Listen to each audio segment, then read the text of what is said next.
is Kelly Keller recording the Storytime in a Box assignment for Professor Bates. Class is Youth Programs.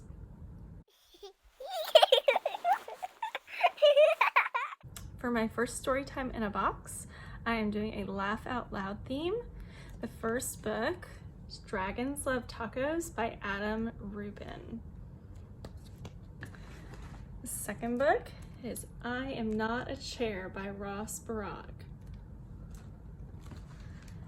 The third book is The Book with No Pictures by BJ Novak. I chose these three books for my Laugh Out Loud story time due to their unexpected funniness. I mean, you can't go wrong with dragons who eat tacos, a giraffe who can't convince the other jungle animals he's not a chair, and a book that seriously has no pictures and makes adults say funny things. And this particular craft goes along with the book with no pictures, where it mentions a blueberry pizza. So it's just a circle of brown for the crust, some purple blueberry sauce with blueberries on top that can be glued together by the kiddos.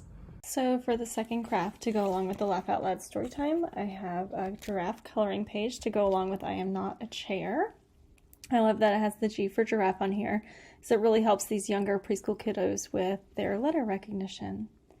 And the third craft goes along with Dragons Love Tacos. I think I would probably choose to use yellow paper for the taco shells instead and maybe orange for the cheese, but these would be really fun. The kids can glue in all of their taco ingredients.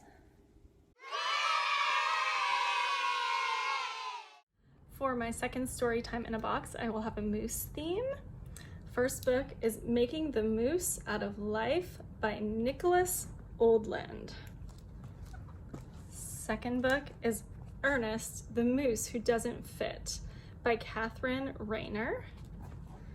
And the third book, Looking for a Moose by Phyllis Root, one of my all-time favorites.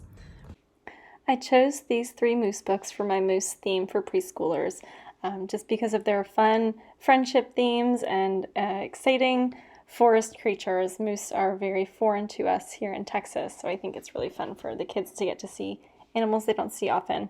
The last book, Looking for a Moose by Phyllis Root, is one of my favorites, and I think it's so much fun to get the kids to do the actions in the book. We put on our hats and pull on our boots and we go stomping through the swamp. For the first craft, I have a little moose hat with antlers made out of the kids' hands. The second activity I chose for my moose theme is this coloring page. M is for moose. Once again, that letter recognition. To see that letter M and to know that it goes with moose, it really helps out those preschoolers. And for the third one, I have this cute little M is for moose again, but they're actually going to be able to cut out. So this is a printable, and they can color it any way they want to. Cut out the 4 rectangles, put them together, and then stick their moose head and moose hooves on there. My third story time in a box is a butterflies and caterpillars theme, starting off with 10 Little Caterpillars by Bill Martin Jr. Second book is Waiting for Wings by Lois Ehlert. And of course the third, The Very Hungry Caterpillar by Eric Carle. These three books fit right into the butterflies and caterpillars theme. 10 Little Caterpillars shows the kids how many different kinds of caterpillars there are. Waiting for Wings just gives them a taste of that process going from a tiny little egg all the way to the butterfly.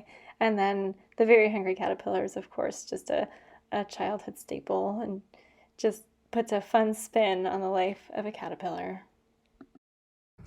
For my first craft, I have this cute little caterpillar. I'm using a tongue depressor, and I have my kiddo color it in, and we threw on some pom-poms and googly eyes and antennas. The second craft to go along with this theme is a simple coloring page with a nice little butterfly and the sun and part of a flower. I like the simplicity of this one for the younger kids.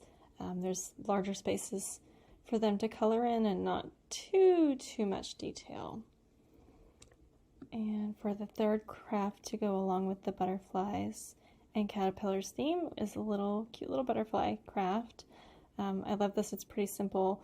You can just use a snack size Ziploc bag and really any fun, colorful filler that you have on hand.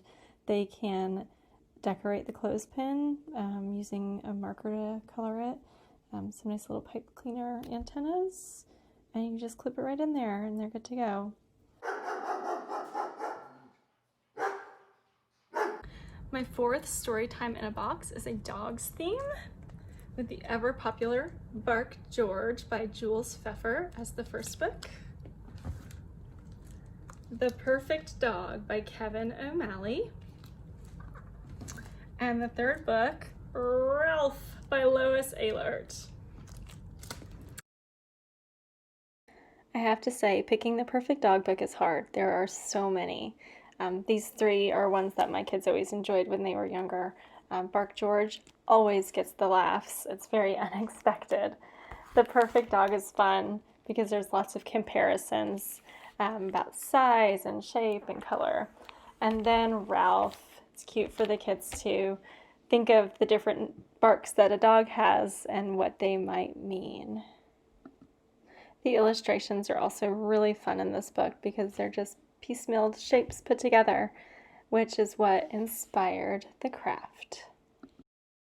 This cute little dog craft is in honor of Ralph. He is put together by all sorts of cute little shapes and even has Ralph on his collar tag.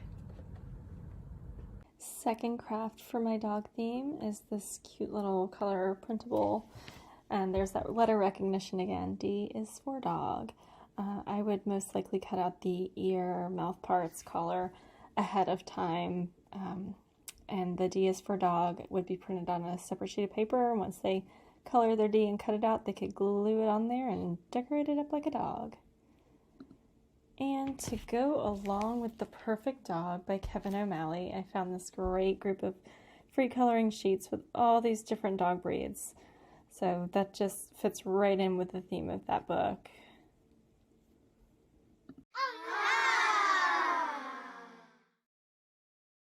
My fifth story time in a box is a friendship and kindness theme, starting off with Milo Is Not a Dog Today by Kirsten Schoen. The Rainbow Fish by Marcus Pfister. And Can I Join Your Club by John Kelly. These books all really focus on stepping out of your comfort zone and accepting everyone for who they are. Just because they don't look like you or don't act like you doesn't mean that you cannot be friends. First craft or activity is some little friendship bracelets. The kids can make one for themselves and one or two or three to give to a friend. These I made using straws. Could also do beads or colorful pastas. Ideas are endless there. To go along with friendship and kindness, I have a Be Kind coloring sheet with some cute little bugs on here. And to finish that all off, to go along with the rainbow fish, we would have lots of different colors of construction paper available, and the kids get to do some folding and gluing and create this adorable little fish. It's actually kind of almost a beginner origami project, and I think that's kind of fun for these younger ones.